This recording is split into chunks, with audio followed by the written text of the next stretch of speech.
What's up, guys? Welcome to the show. So get the popcorn popping, get the sauce pouring, hurry up and make love to your wife and get right back at here because it's time for the Lucha Libre News Rancho.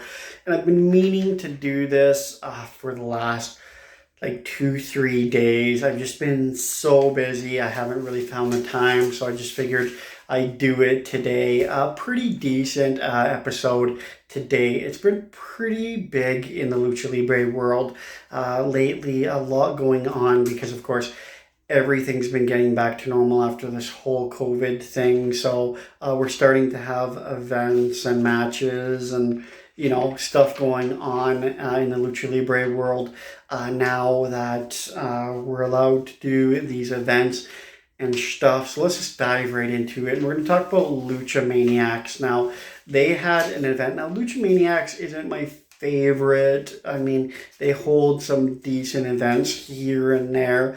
Not really the best, but I mean, it's worth checking out.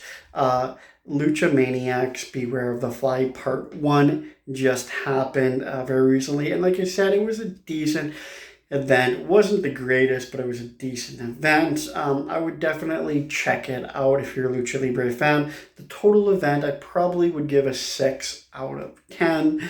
Just because it wasn't terrible, but it was still decent. Son of Imposter and El Dragon took on Ario and Son of Tiger, Silver Tiger, in a good but not great matchup. Now, I definitely was surprised to see the killer son that is Imposter Jr. But I mean, nothing really to match-wise to go over with this, so I'll just call the event decent but not great. Moving on pretty quickly from that, we've seen the Juvie Cup as it continues to go on. Now we've seen Blue take... Sorry about that, my camera died there, but we've seen Blue taking on Astro de Plata. Now, Blue, of course, as you remember, just recently advanced onto the cup, further on to the cup with his last match. Now, this matchup was actually really good. It was way better than I thought it was going to be. I didn't think this matchup was going to be very good at all. I thought it was going to be a slooper, but it was really good. I mean, we seen some decent back and forth. Eventually, we did see Blue win and advance on further onto the cup as well. I mean, the total matchup, I give a 7 out of 10, just because, as I said, it was decent back and forth. It was a good Lucha Libre technical matchup for sure. Wasn't really too high flying, wasn't really too out there, but it was a decent technical matchup for sure. Another Juvie Cup was a Thunderstorm versus Shere Khan. Now Thunder, of course, won that one, and of course it was not that great. The total matchup, I give 3 out of 10, just because I mean, it was really lacking and it was just kind of really boring. I found it really lackadaisical. Nothing really too great about that one, but it is what it is, right? Now, another Juvie Cup was Calibus versus Ray Cortel. Now, this was, of course, the best matchup I've seen of the Cup so far. I mean, the back and forth was really great. It was a really good in-ring brawl, outer ring brawl, high flying, really everything you want out of a good Lucha Libre matchup. This matchup actually really had. Like I said, of course, Ray ended up winning that one and advancing on further to the Cup. This matchup, I definitely give an 8.5 out of 10 because, like I said, I mean, it was really everything you want to see out of a Lucha Libre matchup for sure. Now moving on,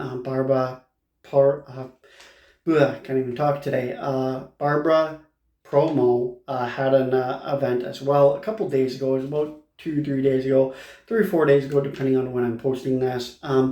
But in that, we've seen Mr. Iguana. Now, I always get excited when I see Mr. Iguana. When I first started watching Mr. Iguana, when he very first came out, I thought this guy was a joke. I thought he was horrible. I thought, like, okay, this guy's never going to make it. But, I mean, he really kind of went on to prove me wrong and became really a top competitor for me. Of course, we've seen him in tag team action like we always do. I'm really hoping that we see Mr. Adrana more so in single action. I think he deserves more of a singles push wherever he goes, because it seems like wherever he goes, he's getting the tag team push, and I really think he deserves a single action. Of course, nonetheless, him and his partner lost that matchup, as they usually do, but nonetheless, it was a decent matchup.